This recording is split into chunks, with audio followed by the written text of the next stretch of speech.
On this week's prequel episode, we follow up on our red, white, and royal blue listener polls and preview Dune Part 2.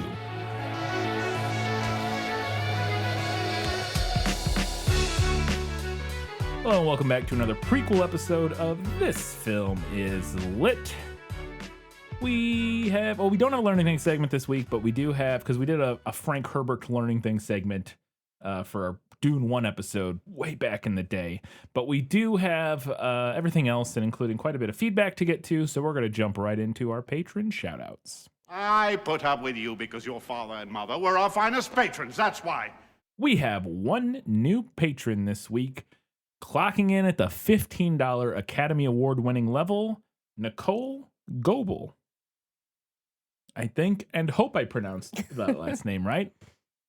But thank you, Nicole, for supporting us at the $15 Academy Award-winning level. Make sure, if you haven't yet, which I don't think you did. The other day I saw that we hadn't gotten a message from you. Send in that request. At that $15 level, you get your patron request of something you'd like for us to talk about. Make sure you send that in as soon as you can so that we can add it to our list as soon as possible. Let's get to the rest of our Academy Award-winning patrons, and they are Nicole Goebel, Breens, Beans, and Peen, Eric, Harpo Rat, Nathan, Vic Vega, Matilde, Steve from Arizona, Int Draft, Teresa Schwartz, Ian from Wine Country, Winchester's Forever, Kelly Napier, Gray Hightower, Gratch, Just Gratch, Shelby's torn between promoting Arctic Fox copywriting and telling you to read Ocean's Echo. Well, you did both. Look at that. That darn skag, V. Frank, and Alina Starkov. Thank you all very much for your continued support. And yeah, if you want to promote something, you can do it with your Academy Award-winning patronage. Or two things. Yeah. However many characters. You can promote as many things as characters as you can fit in a name. And also, you could do it with a lower than $15 patron. It will just only read it once. So you would want to make sure you got that name in there that you want before you sign up, or as soon as you sign up, so that we get the right one. But all right, Katie, let's see what the people had to say about red, white, and royal blue. Yeah, well, that's just like your opinion, man. Well, on Patreon, we had 6 votes for the book and 1 for the movie. Kelly Napier said, I voted for the book, but since Katie made all the same points I was going to make about why the book is better, love to hear that. There you go. Yeah, that's validation. I want to talk about Texas politics instead. Oh boy. I know, trust me, I know. Just stick with me. The most unrealistic thing about both versions of this property is the idea that Texas would turn blue in a presidential election. I direct all the political content at the TV station I work at. Thoughts and prayers, Kelly. That sounds awful. And I can unequivocally state that Texas would not have been the tipping point to decide the election. Democrats haven't won a statewide election since 1994, and Republicans have carried the state in every presidential election since 1976. I believe they talked about that in the book. Yeah. The state has turned more purple than it used to be, but that's mostly focusing on the major metropolitan areas of the state, which is pretty common for red states. Yeah, and also is, focusing for a presidential election doesn't matter where the votes are coming from. Yes. All that matters is the number of them. Yes. So, yeah. And what a lot of people forget is just how big Texas is. Just as an example, it would take me almost 10 hours to drive from my home in Dallas to El Paso, and El Paso is in an entirely different time zone. Assuming that Texas could flip blue anytime soon is entirely ignoring the power of the rural voters in the state, who overwhelmingly vote Republican. Even in those assumed blue metro areas, it's not as widespread as people think it is. Of the big 4 counties in the DFW Metroplex, only one consistently votes Democrat, and that's Dallas County. Plus, it's established in the book that Alex's mom didn't win her home state in the previous election, and I find it hard to believe that if Texans didn't want to vote for her before, they would suddenly change their minds just because her son is bisexual. Travis County, where Austin is, isn't that big to make that much of a difference. Okay, so I'm not going to argue with you necessarily here, because I think you're mostly right in the sense that, or your overall assessment is right in that it's very unlikely that Texas will flip. Yeah. I think most people are pretty grounded in the reality that while it has gotten more purple recently, it is not likely to flip anytime soon. It would take a lot. But I will just add a few notes here. One, I do think they didn't flip. I agree that her not carrying Texas in her previous election, it makes it unlikely that she would win this one. I don't think that the implication is that they changed their minds because her son is bisexual. I don't think that's the reason that is implied in the movie that they were able to carry Texas. To me, it's related to the fact that in the movie, they make a point of stating that he was able to register 1 million new voters. Yes. Which, assuming that's the case, that registering a number like that of new voters, I assume their goal would be going after Hispanic voters and young voters to register these new voters would be my guess of what they're doing. I don't know, just because again, the movie doesn't really ever talk about it. It's just kind of very surface level. And Hispanic vote is complicated, but I assume the idea would be that all of these registered new voters that they got are young voters and people more likely to vote Democrat. And then that ended up swinging the election. And it wasn't so much the established vote of, people who previously voted for the Republican candidate voting for her. I think it's more so like, oh, we registered all these new voters, created this grassroots campaign that was able to turn out just enough of the vote to swing it. Again, very unlikely still, which is why most, in general, it's Democratic Party does not attempt very hard to flip Texas because it is just that difficult.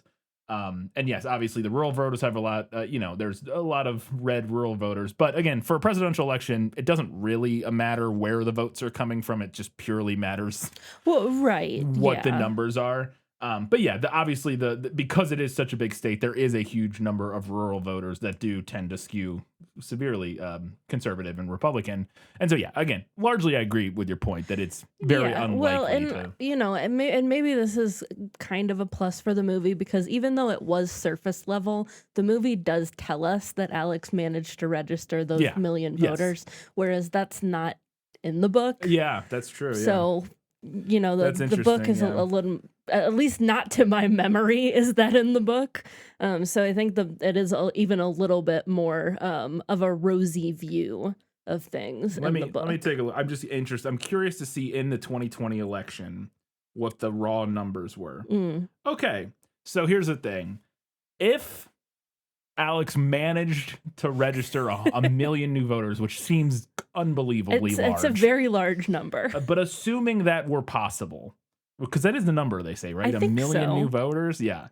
In 2020, Trump carried Texas 5,890,000 votes against 5,260,000 votes. So Biden lost by roughly 600,000 votes.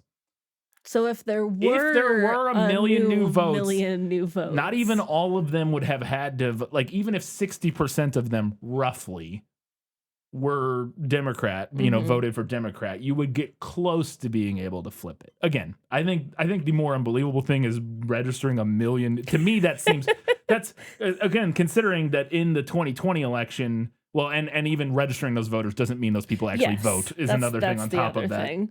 But, because if you look at it, roughly 11.5 million people, really right around 11 million people voted in Texas in 2020. That's almost a 10% increase in the voter. Again, assuming all of them voted, which they wouldn't. That's that's insane. That is the part to me that seems really unbelievable. But I don't think it's as maybe far-fetched as, I don't know.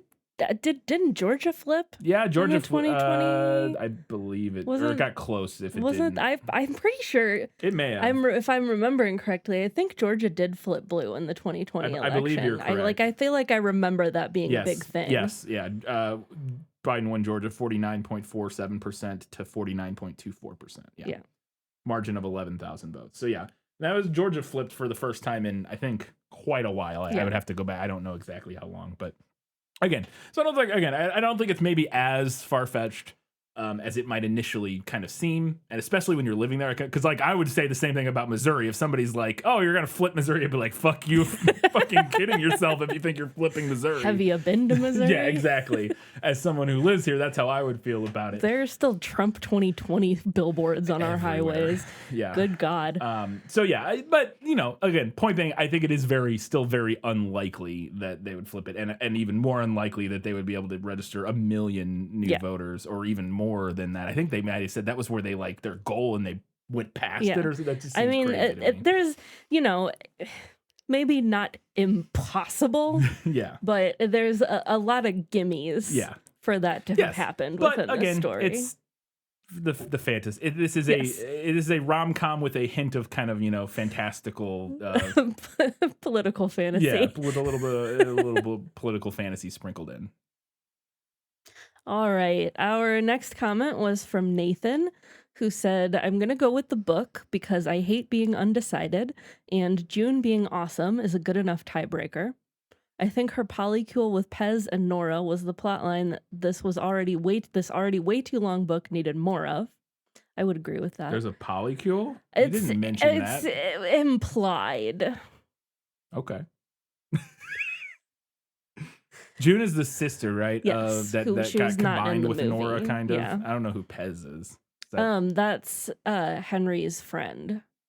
Yeah. Okay, yeah. I think we only see he's him in the like movie once. Twice. He's at the very. He's once in the beginning when he gets introduced to Nora at like a party or something. Yeah. And then he shows up on election night at the very end. I think it's like the only times we see him.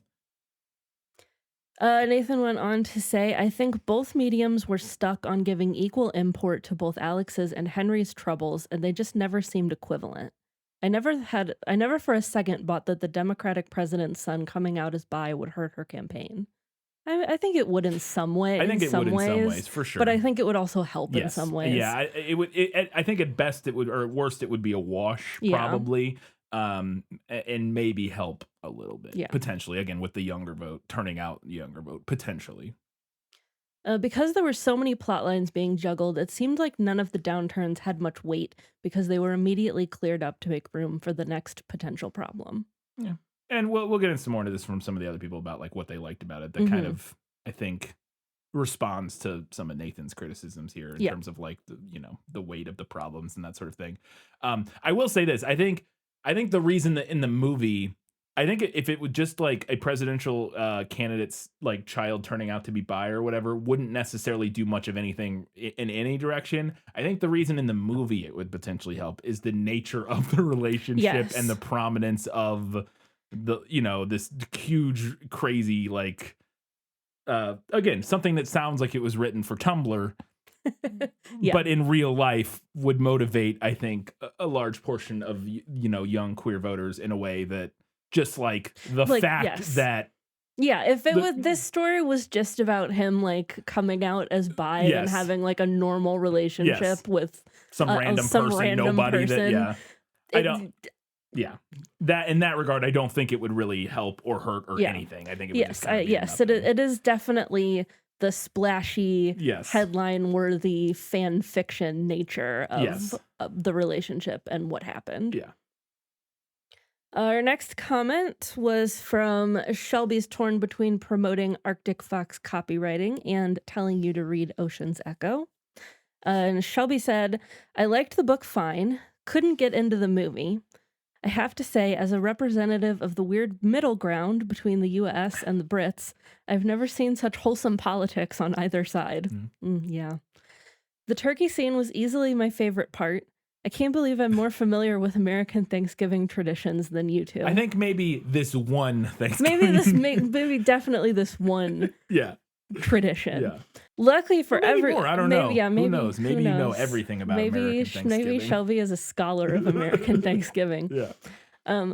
Oh, wait. Lucky for everyone, I'm a scholar of these things. There we go. And by scholar, I mean I saw that stupid time-traveling turkey movie for some reason. What? I don't know what this is a reference to. You say that as if it's a thing that I would register with that stupid. I don't know what that means at all. I'm going to do some quick If Googling. that's something that you guys covered on Good, Bad, or Bad, Bad, you're going to feel really dumb. No, because I don't think it was time. Oh, I guess it is time traveling. Is it? So You saw that one where the turkey kills everybody. Yes, Thanksgiving You guys covered. is a but I don't remember it being time traveling. Maybe it is. No, because there is one part at the beginning where a turkey kills it kills a pilgrim lady, and then it's in modern time. So maybe it is time. I don't remember the details of that movie at all because it's terrible. But sure. All right. Well, Shelby went on to say, then I was on Twitter years later when people were talking about the real thing, and I discovered it wasn't all based on a fever dream. There's 2 turkeys. The president only pardons one of them. Something, every citizen has an equal chance of being pardoned by the highest authority in the land, or something. It's very American. Real quick, I found it. I don't think you're just talking about Thanksgiving. I think talking about there's a movie called Freebirds that came out in 2013, an animated film. Never heard of this. Here's the plot summary from IMDb. A pair of turkeys discover a time machine and decide to use it to travel to the first Thanksgiving to take turkeys off the menu forever. Pair of turkeys. It just repeats for some reason. But so I assume that's what Shelby would be talking about because that would probably have relevant stuff. Whereas I don't think Thanksgiving had anything related to. Yeah. And actually, I believe Shelby is about to summarize maybe a little bit. In the spirit of giving, I'll save you all 91 minutes. The point of the time-traveling turkey movie is that eating turkeys is bad because the characters are turkeys, but Thanksgiving is good, actually. The solution is we should celebrate by feasting on all the other animals we usually eat instead of turkeys. You're welcome. If you're looking for a good animated bird movie, you should be watching Storks. Okay, so there you go, yes. Not looking for a good animated bird movie, but yep. Yeah, sure, Storks. But now we're all know a little bit more about Thanksgiving and about time-traveling turkeys. Animated film Freebirds. I've literally never heard of that. I looked at the poster and it looked 0% familiar. It's crazy. And we both knew that there was a turkey pardoning ceremony connected to Thanksgiving, but like, I don't care. So I've never paid attention and it's to also when you see, because the reason you normally see it in America, like the way I would imagine most Americans are familiar with it is through media like this movie where it's like made a joke or something. Like I've never seen it like I don't know. You occasionally see like a news report, but like vaguely but it's not something that anybody cares about or thinks about at all. Yeah. It's just one of those dumb things just they like do at the White House. It's just like a dumb thing that they do. Yeah. And like that White House Easter egg. Yeah. Or whatever. It's like, yeah. So, but I swear anytime I've ever seen it in media, there's only ever one turkey there. You know what I mean? Obviously, because that one got pardoned. Well, and the other turkey is now on the dinner table. Yeah, I guess that's the case. All right. Fair enough. Which seems really dark. It is. Honestly, that's very dark. It's weird. It's even weirder than it was before. Yeah. Our next comment was from Minty Cell, who said, I voted for the book, but I did genuinely like the movie. I had a really good time watching it with my girlfriend, who has never read the book. I loved rom-coms in general, so the movie was a delight. However, the movie definitely didn't capture the giddy feelings the book made me feel. I'm not a romance book girly. I usually need another genre smashed in to keep my interest. Romance by itself is too conflict-free and fluffy. But back in 2020, when I read this book, it did the job. My biggest complaint about the movie is the lack of emails and quotes of historical references they do for each other. Yes, I agree with you guys. These things are hard to film, but they are, in my opinion, the soul of the book. I agree with all of that. Yeah, stuff you mentioned. They are the reason you fall in love with them as a couple and why you're rooting for them so hard. I felt their absence in the movie. In my opinion, they left a gaping hole. The other thing I really missed from the book was Nora, June, and Beatrice's characters. Nora in particular was one of my favorite characters. She was funny and sassy and felt sometimes like Alex's voice of reason. And I just hate that she wasn't in the movie more. I would agree with that because I liked her character the very brief moments she was in the movie, as I mentioned. I mentioned in the prequel episode that this book felt like a product of its time, and I want to elaborate a little. We were all hurt and sad by the 2016 presidential election, and this book was definitely a product of that. Wanting to imagine something that was better or at least kinder. I've read that the author is from Texas and that the dream of flipping Texas blue has been something they'd seen in grassroots Democrat groups in the state since their youth. So I understand why they put so much heart and detail on that particular part of the story. I also remember being touched that Alex was half Latino as a Latina myself. However, for today's standards, the book is almost offensive in its portrayal of an ideal alternative universe, which Katie alluded to at the end of the episode. A Democratic president is still building the border wall and putting immigrants in cages. A Democratic president is funding Israel's weapons. I know it isn't the book's fault that these things have happened since its publication, but unfortunately, they have soured most of the love I had for it, and that sucks. Maybe I should have voted for the movie, LOL. Also, I'm Mexican-Canadian. Yes, Canada was a British colony, and we still have the king/queen as our figurative head of state.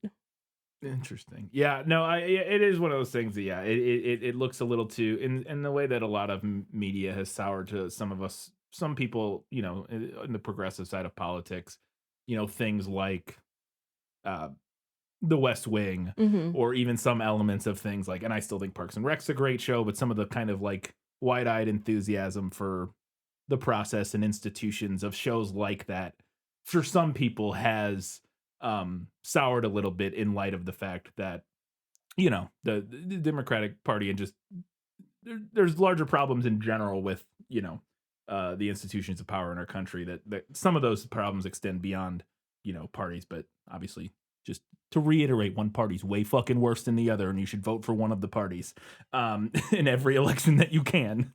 But there are, there are issues that go beyond those things, and so yeah, it can kind of, to what Minty Cell is saying, sour the experience of watching something like that when it does look upon things kind of so optimistically and hopefully. Like I said at the end of the episode, it just gets a little harder and harder to kind of set that aside. Yeah. When you're looking at something that is as rosy and glowy as this is. Yeah. Our next comment was from Matilde, who said, "When it comes to Red, White, and Royal Blue, I recommend you start with the movie and read the book after. You get an enjoyable movie, then you can really dig more into the characters without being disappointed that this or that didn't make it to the screen."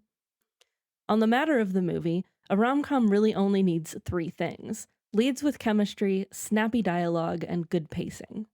The rest is taken care of by the formula, and if you adhere to it, it's gonna work. I thought Taylor and Nicholas had insane chemistry. The dialogue was a little juvenile, but still entertaining, and given everything they had to squeeze in, they managed good pacing. So yeah, this works very well for me. I've watched quite a few interviews with the director, and it seems like it was an uphill battle with the studio. They were confined to 2 hours, not a minute more, which explains why they cut so much that wasn't Alex and Henry's relationship. And I do believe the budget was pretty stiff too. It does show in the distractingly bad green screen, but otherwise, I think they did a heartfelt job within the confines they had. It keeps the soul of the book, and yes, it's brushing over a lot, but the movie still stands on its own. I appreciated that the movie shows us some moments from Henry's perspective. Nicholas Galitzine has that resting tragic face that fits Henry's role so well. It's true. And I found him quite good and touching. It does have British monarch face. Yeah, also that. Yeah. Which I think those are kind of one and the same, honestly. I think the whole cast does a great job, except Uma Thurman, who is way too wooden for my taste. Plus, there's that horrible accent. I thought Sarah Shahi particularly did a great Zara. She is my second favorite in the book, and I was very pleased with how she brought her deadpan humor to the screen. A couple of other moments that I loved. Quote, "He grabbed my hair in a way that made me understand the difference between rugby and football," end quote, is the most unhinged, incomprehensible, yet totally relatable sentence ever. It will live rent-free in my head forever. That get low eye-locking moment made me say out loud, "This has no right to be this cute." This is true. What the fuck? The sex scene in Paris was unexpectedly sweet and intimate. I almost felt like I was intruding watching it. It was a nice change, but from the intense but unrealistic scene you usually get in romances, more so with queer couples. Mm-hmm. Almost everything I loved in the movie, I got in the book too, so no need to elaborate. I did miss my favorite parts of the book: the turkey scene, the PowerPoint presentation, Nora June Pez and their hinted relationship, Liam, he was barely in the book, but I loved his scenes, and most of all, Raphael Luna. For a side character, I found him quite complex and well-rounded. He was the one character I was really looking forward to seeing in the movie. Cutting him was one big letdown that sealed my decision. What was he? I don't remember. Did you mention? Yeah, we talked about him. He was a openly gay congressman who like did a double agent and like went to work for the Republican I do have a vague presidential memory, yes. nominee, Okay. and yeah. Interesting. Yeah, that would have been a very like kind of a new. It could have been a very.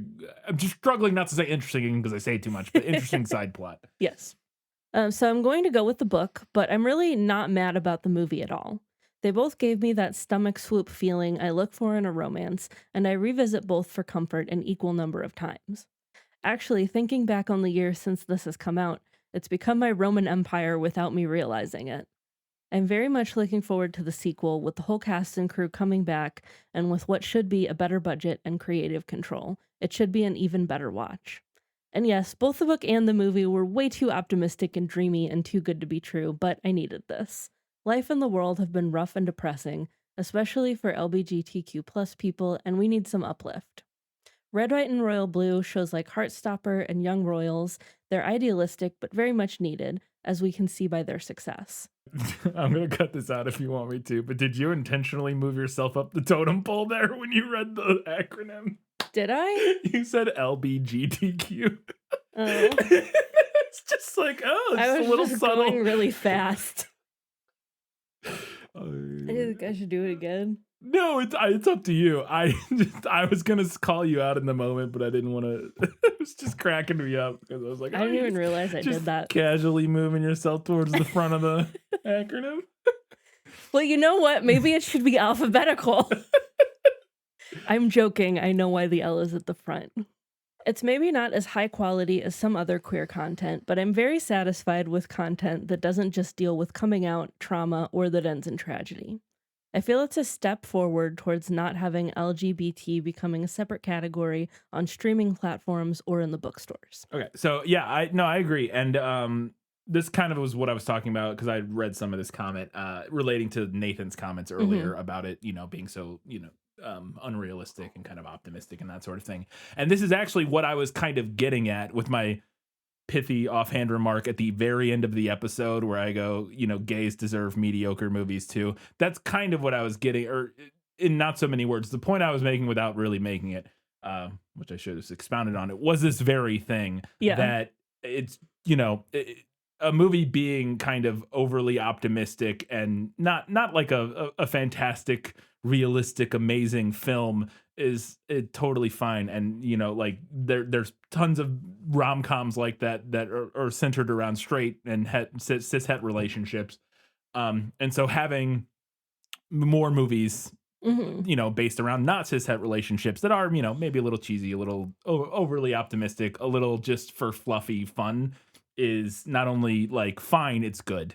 And so that was kind of the same idea that I was trying to get across when I said, gays deserve mediocre movies too. So, and Matilda's last note here was, P.S. I can confirm that Canadians are not especially gay, or at least not enough to warrant gay as a maple being a saying. We legalized same-sex unions relatively early, but that's about it. I think you probably beat the UK, so probably would be my guess. I could be wrong about that. Canada was where France sent their prostitutes, though, so we are a frisky people. Fair enough. I did not know that. I've that never France heard this either. Sent their prostitutes to Canada. UK That's sent their criminals to kind of hilarious. Australia, and France sent the prostitutes to Canada. Good for Canada. Over on Facebook, we had 0 votes for the book and 1 for the movie. And our comment was from Kat, who said, just the movie, for sure. I was on a romance kick for a while a few years ago, and this is the book that finally turned me off the genre for a time. I could hardly get through 2 chapters of Alex's perspective before I had to put it on my do not finish list. The movie, however, I found charming and funny. I mean, yeah, I can imagine if the perspective is not, the narrator is not doing anything for you, it it would be very hard to Yeah. get through the 418 pages. Yeah, for of sure. this Yeah, book. I mean, obviously, without any Well, fair enough. without any specifics on what about the perspective was, you Yeah. didn't like. It's hard to know, but yeah, or compare it to the movie. But yeah, it's interesting because most of the other comments we got and were like, oh, I liked the movie fine, but the book I liked way more. And so it's interesting seeing somebody being like, nah, I didn't even finish the book, but I thought the movie was pretty good. That's just an interesting flip of opinion there. Over on Twitter, we had 1 vote for the book, 2 for the movie, and 1 listener who couldn't decide. WB, dead name out soon, ! Said, won't quite make it through the episode till after the next prequel airs, but may give it to the movie for the line, I will Brexit your head from your shoulders. I'm sure I'll listen to the episode and find that's a mistake and the book's better, which would be fitting with Brexit. Fantastic. On Instagram, we had 7 votes for the book, 2 for the movie, and 1 listener who couldn't decide. And that listener was PercyGirl20, who said, can I please say both? Yes, you can. You can. The movie put faces, very hunky faces, on the characters. And both Taylor Zacar Lopez and Nicholas Galitzine did amazing jobs in bringing to life our favorite couple. The book has the entire email correspondence, so you learn how devastating the leak is. But then the movie has Alex's speech on the outing of them. Swoon. There you go. Fantastic. I love things to like in both. Yeah, and thanks for. I don't know if this is a commenter we've had before. I don't think so. I didn't recognize I wonder if this is just the name. a red, white, and royal blue fan who decided to hop in on this episode. Possibly, quite possibly. Well, if you're listening, thank you for commenting. All right. I didn't have any action on Threads this week, but on Goodreads, we had 1 vote for the book, 0 for the movie. And we had our comment from Miko, who said, I don't care about romance novels, and this being a gay romance didn't change that one direction or another. A quote on the cover of my copy described it as, quote, outrageously fun, romantic, sexy, witty, and thrilling. I would not use any of those words myself. I just found myself reading it mechanically. I'm usually good with details. They just stick in my mind even when I don't want them to. But while watching the movie, I was constantly asking myself, is this how it happened in the book? I can't remember at all. The book just felt like fan fiction, and I didn't find stuff like the president making a PowerPoint presentation to her son fun but slightly cringy. I mean, it is cringy, but that was part of what made it funny, to me at least. It's just not my genre. You brought up basically all my issues with the movie, like the terrible news shots and the green screen. Maybe controversially, Stephen Fry as the king just didn't work for me. I've watched him on QI way too much to take him as seriously as the role needed. I'd say he has prime minister poshness, not king poshness. Or maybe I just think he's too young, thanks to all the recent heads of UK being ancient. I thought he was fine. I didn't think he was like amazing or anything. I thought he worked, and I thought he looked plenty old. Stephen Fry's getting up there, and I thought he looked properly. I think he does look more well, and definitely used to look more like a prime minister. But I think in this movie, his something about him. I read him. I was like, yeah, that guy could be like a king. I don't know. So I thought it worked. Thanks for clarifying that it's gay as a maypole and not maple. I didn't realize I too had misheard it, even during the movie, as I had to watch it without subtitles. Also, you're not the only one haunted by HRH Prince Dickhead poop emoji. I think I have to give this to the book, not for any particular reason, because neither the book or the movie were to my taste, but at least in the book we got a better understanding of Alex's thoughts, and I can see people liking the book more than the movie. And they overall did. Yes, they did. Because our winner this week was the book, with 15 votes to the movie 6, plus our 2 listeners who couldn't decide. There you go. All right. Thank you, everyone, for all your comments. Always love hearing those and getting to interact with them. As I mentioned earlier, we don't have a Learning Things segment this week. I couldn't come up with anything super interesting, and we already did a Frank Herbert one previously on the last Dune episode, so if you want to go hear that, you can listen to that. Although I will say this, the book facts we're about to do, if you go re-listen to that prequel episode, are basically exactly the same. Basically the same. It's the same book. Yes. In all fairness. But we decided to redo at least some of them. So let's get into those now as we learn a little bit about Dune, the book.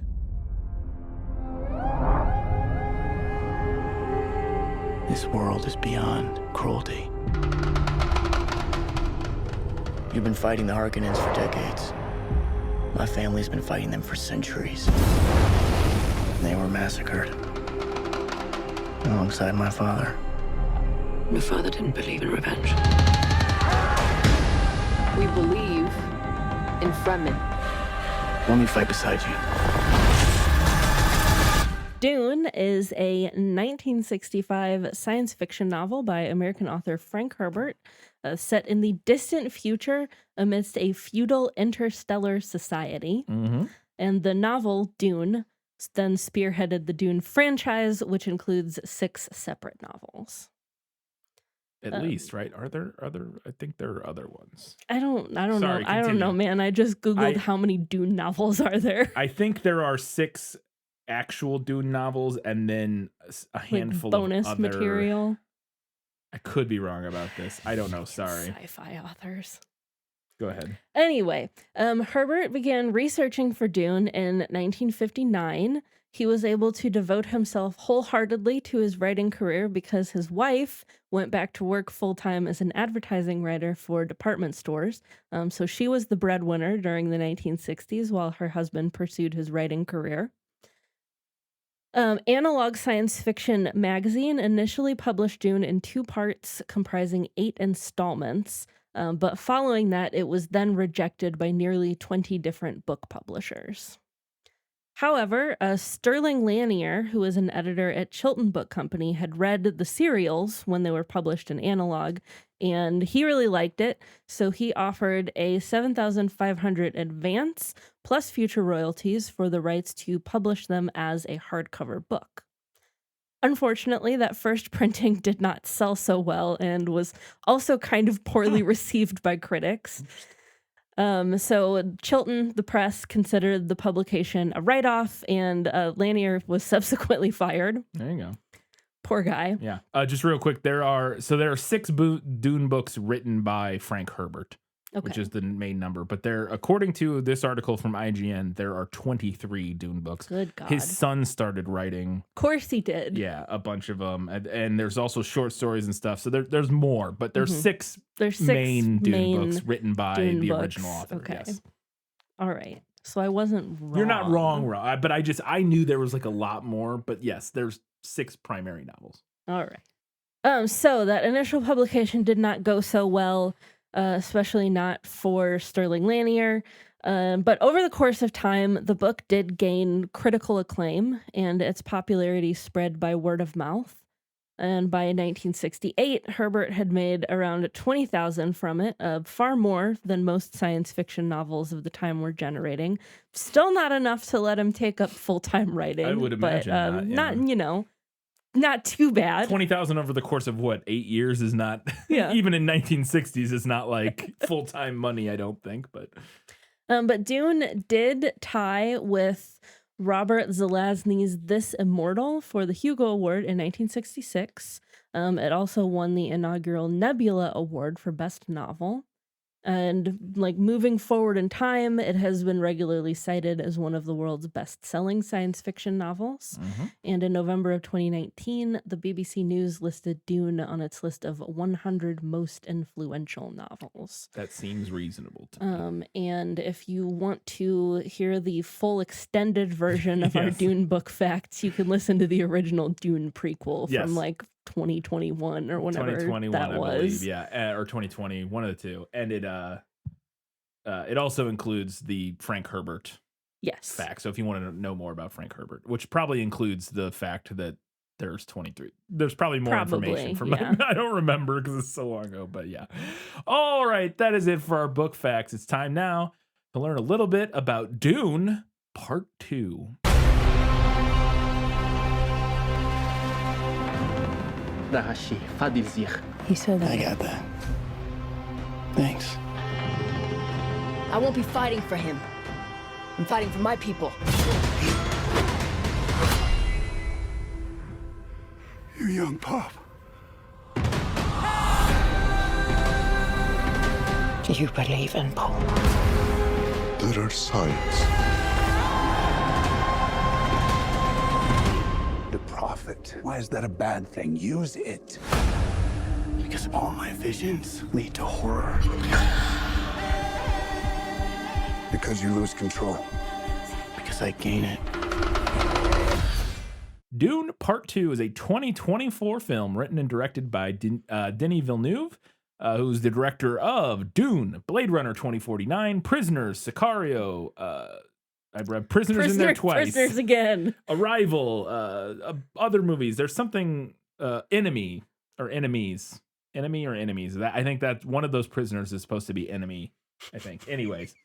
So Denis Villeneuve wrote and directed it, and it was co-written by John Spates, who wrote Prometheus, my arch nemesis, Doctor Strange, The Mummy, not the good one, the one with Tom Cruise. Oh no. Yeah, Passengers, which is also supposedly a terrible film, and the first Dune. So, among other things. The film stars Timothée Chalamet, Zendaya, Rebecca Ferguson, Josh Brolin, Austin Butler, Florence Pugh, Dave Bautista, Christopher Walken, Léa Seydoux, Stellan Skarsgård, Charlotte Rampling, and Javier Bardem, amongst quite a few others. It has a 92% on Rotten Tomatoes, a 79% on Metacritic, and an 8.6 out of 10 on IMDb, which actually has it as the number 31 top movie, which a lot of times movies, when they first come out, kind of They'll like inch up the list. they'll go up higher than they'll kind of settle further down. A lot of times, not always, but very often. The film made $711 million against a budget of $190 million. It was the smash hit of the summer. Or of the spring. It came out. No, it was last. It's a 2023 film. Why did it say 2024 on Wikipedia? Because that movie, it came out. No, I guess it was this spring. When did it come out? What is time? No, I think it is. Yeah, you're right. It did, None of us have any concept of time anymore. it Truly. did come out this year. Yeah, it came out March 1st. Holy cow. All right. Well, yes. So, God, that seems like it came out forever ago, and it was like 3 months ago. For some reason in my head, it came out forever ago. What is time? Yeah. So yeah, made $711 million against a budget of $190 million. It was like one of the biggest box office hits of the year so far. Dune Part 2 was officially greenlit on October 26th of 2021 after the first Dune film, which at the time was not called Dune Part 1 and still may not be. It still may just be called Dune because they weren't sure if they were going to be making a second one, but they greenlit it after Dune performed fairly well in the box office. Not like huge success, but like moderately successful, I think, from my memory. And did very well on HBO streaming. Like it did numbers. A lot of people were still not going to the movies at that point. It also simultaneously released. Yes. This was one where it came out on HBO Max and free on HBO Max from my memory. Like I think it was included in the. Maybe you had to pay for it. I can't remember, but yeah, it came out on HBO Max and at theaters at the exact same time. So that was part of the reason the box office wasn't quite as big. So in March of 2022, and again, the film got greenlit about 6 months ago at that point, Florence Pugh and Austin Butler were reported to be joining the cast as Princess Irulan. I don't know how to pronounce that. I just realized I've been reading it for the last couple weeks, and I don't know. And Fade Routha. Christopher Walken would then later be announced in May to be joining as Emperor Shaddam IV, and Léa Seydoux would be joining as Lady Margot Fenring. Anya Taylor-Joy's casting was actually kept a secret up until the film's premiere in February of 2024, so just, 4 or 5 months ago. And Villeneuve was actually surprised that they managed to keep this a secret for so long, and it was actually ultimately revealed to the world in some casting credits on Letterboxd, apparently. It does seem pretty incredible that they managed to keep that under wraps. Yeah, she has a small role. I don't know. I think I know who she plays, but I'm not 100% sure. But yeah, she not a huge role, shows up at the very end, kind of. But it's Anya Taylor-Joy. So. Is it a tease for like the next movie, or it's less of a tease for the next movie and more of a? I think the character she plays, does become more important in Dune Messiah, which is the next one. But it's complicated. I believe she plays the unborn child of. Oh, I think that's who she plays. It's confusing. There's so many characters and it's hard to remember. So, but I'm pretty sure she plays the unborn fetus baby. Oh, I think. okay. I could be wrong. Filming took place from July 18th of 2021 to December 12th of 2022, with filming primarily started in Hungary before it moved to Abu Dhabi, and a lot of the filming took place in the Jordanian desert. The team was able to shoot, apparently, this is I thought was super interesting, they actually were able to shoot during a partial eclipse on October 25th. That's pretty cool. And they used this footage in the opening fight scene of the film. So there's a Sardaukar or battle or Harkonnen battle or something at the beginning, and some of that was shot during the eclipse, and they were able to use that in the film. So Anya Taylor-Joy's scenes were apparently filmed in Namibia.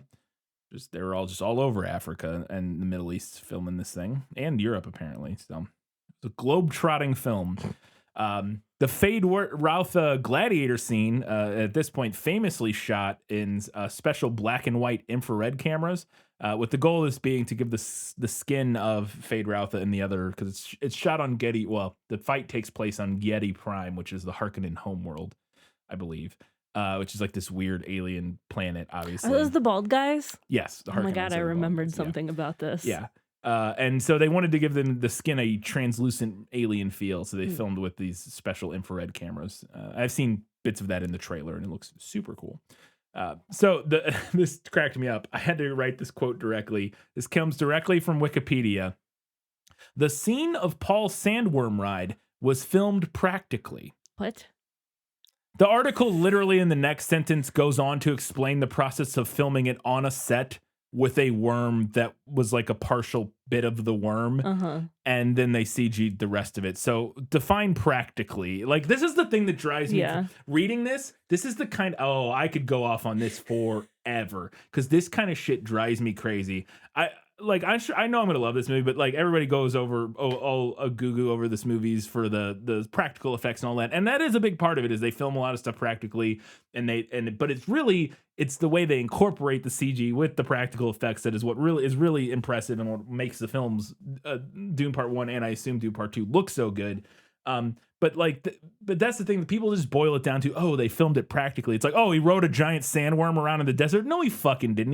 They were on a set, and he was on a fake worm, and they filmed it, and then they CG'd it up. Like, that's the same way they do like everything. Sure, and I will give this, maybe more of the set and more of the stuff was practical than maybe some other productions would do. Like maybe they built out more of it than some other productions, whatever. But that sentence, it just cracked me up so much. Because it's the scene of the sandworm ride was filmed practically. And then literally the rest of the sentence is explaining all the ways it was not filmed practically. Like, you don't know what that means. You keep using that word filmed practically. I don't think it means what you think it means. Although I do adore the implication that they got an actual sandworm for him to ride on. Love that. It's cracking me up. And again, I'm sure it was filmed practically in some sense, but then in that case, almost everything is filmed practically in some capacity. Not everything. Obviously, there are some things that are completely CG, but whatever. Shit drives me crazy. Austin Butler and Timothée Chalamet were said to have trained extensively for their duel at the end of the film. Spoilers for the film. They fight each other at the end. And at least according to Wikipedia, because I don't know how much I believe this, they performed the entire scene by themselves. Again, I think this is almost assuredly not true, but I haven't seen it, so who knows? Maybe they did. Because the Wikipedia article says they even in like the wides and stuff, they do everything, is like the implication. And they may have done a lot of it, but I would be astounded if they did every I would shot. be astounded if they did the entire thing, but we haven't seen it. No, again, I haven't seen it, so I don't know. It's possible. Maybe there's nothing too crazy. Yeah, maybe I'll watch it and totally believe that they did all of the stunts for this scene. Yeah, because like, it's one of those things where like you hear similar things about like some of the Star Wars prequels and stuff, and there's truth to that in the sense that like Ewan McGregor and Hayden Christensen really learned a lot of fencing and choreography and stuff, and did a lot of the fighting in those movies, but they did not do every single shot of the lightsaber fighting in those movies. It's just simply not true. Again, so I we'll see. I don't know. We'll see. I was skeptical about that as soon as I read that. It also came like very shortly after the part about filming the sandworm practically, and I was like, okay. So Speaking of Fade Routha, Denis Villeneuve described the character of Fade Routha Harkonnen, who is played by Austin Butler, as, quote, a cross between a psychopathic killer, an Olympic sword master, a snake, and Mick Jagger, end quote. And fun fact, Jagger was actually attached to play Fade Routha in Jodorowsky's Dune. Oh, the bad one. The one that, no, not the bad one, the one that never got made. So Jodorowsky's Dune is a film that never, it's a failed adaptation. It never came to light. Oh, okay. There's a documentary about it that's supposed to be very good. No, the one you're thinking of is the 1980s David Lynch version, in which Fade Routha is played by Sting. Yeah, which is interesting. And in a funny twist, Austin Butler famously played Elvis. So something about singers and Fade Routha as a character is something that the directors just can't get away from. Is Austin Butler still doing Elvis voice? Please, somebody let me know. I don't want to look it up on my own. I don't believe he is. So Stellan Skarsgård, who plays Baron Harkonnen, the big guy, his body makeup took 8 hours to apply in the morning and 2 hours to remove every day at the end of shooting. And so apparently during shooting, he wouldn't drink anything and took Imodium pills to avoid having to go to the bathroom while they were shooting. Rip your rip your organs. Not ideal, but yeah. And then finally, some reviews before we wrap up here. Richard Roper, writing for the Chicago Sun-Times, gave the film 3 out of 4 stars and praised its technical and narrative aspects, saying, quote, even as we marvel at the stunning and immersive and Oscar-level cinematography, editing, score, visual effects, production design, and sound in Denis Villeneuve's Dune Part 2, we're reminded at every turn that this is an absolutely batshit crazy story. It was self-edited in the review, but I can curse, so I assume that's what he meant. Which I agree with. If you've ever read Dune, batshit crazy is pretty accurate. Filmmaker Steven Spielberg praised the film, saying, quote, it's one of the most brilliant science fiction films I have ever seen. And going on to say, quote, it's also filled with deeply, deeply drawn characters, yet the dialogue is very sparse when you look at it proportionally to the running time of the film. It's such cinema. Oh, God. The shots are so painterly, yet there's not an angle or single setup that's pretentious. James Cameron, also a fan. The fact that Spielberg said it's such cinema is hilarious. I don't believe that it's not, but there's not a single thing that's pretentious. That makes me not believe that. I know, it is kind of funny, that juxtaposition of such cinema. It's not pretentious, though. This is pretty funny. I don't think it's pretentious. I mean, the first one wasn't pretentious, in my opinion. But The Hollywood Reporter, Lavia Gyarki. I do not know. I am so sorry. Praised the technical aspects and performances in the film, but found that it failed to fully adapt the book's nuance on themes such as imperialism. Nicholas Barber for the BBC said that the film is, quote, one of the most jaw-droppingly weird pieces of art house psychedelia ever to come from a major studio. Psychedelia? Delia? Whatever. Ever to come from a major studio. But thought that the film's grand scale made up for those issues.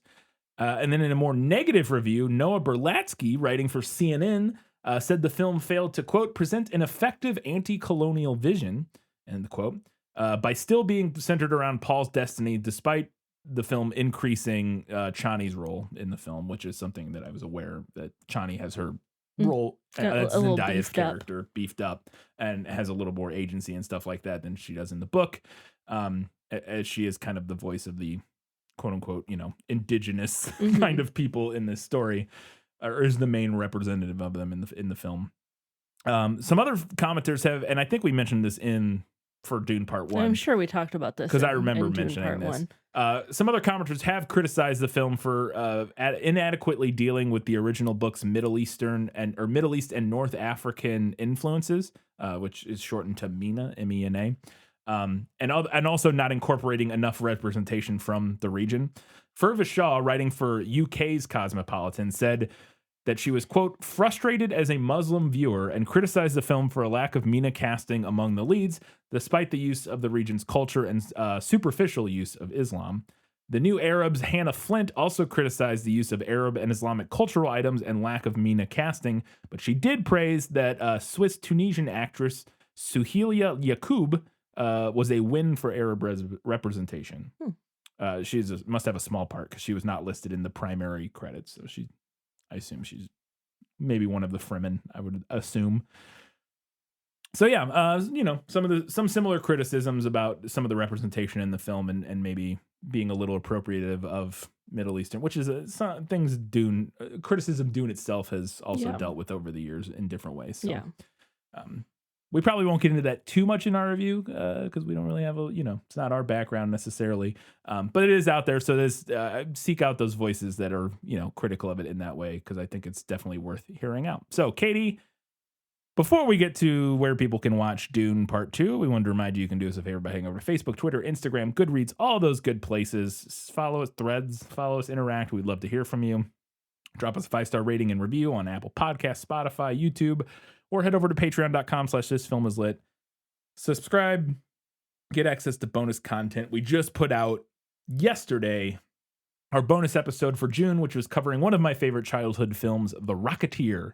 If you've never seen The Rocketeer, highly recommend. It's on Disney Plus in America, probably other places. I assume it's on Disney Plus in most places, but I don't know because it is a Disney movie. So, but highly recommend checking out the film and our bonus episode on it because it was a lot of fun to talk about. Katie, where can people watch Dune Part 2? Well, you can try your local library or a video rental store. I assume this got some kind of home media release. Yeah. Oh, absolutely. Barring that, though, you can stream this with a subscription to HBO Max, or you can rent it for around $6 to $7, at least in America, from Apple TV, Amazon, YouTube, Fandango at Home, or Spectrum. There you go. All right. That's going to do it. Very excited to drop back into Dune Part 2 because that was, I will say this, the first time reading the book, the second half of the book, did not enjoy it as much as the first half. I'm interested to see how I feel upon my reread this time. I'm sure it'll change a little bit. But yeah, I did not really, the first half of the book really got me and basically where the first film ended. And then from there to the end of the book, it was, I don't know, just didn't hook me in the same way. So I'm interested to see, again, on this go around, how I feel about it. But that's in 1 week's time. We're talking about Dune Part 2. Until that time, guys, gals, my boundary pals, and everybody else, keep reading books, watching movies, and keep being awesome.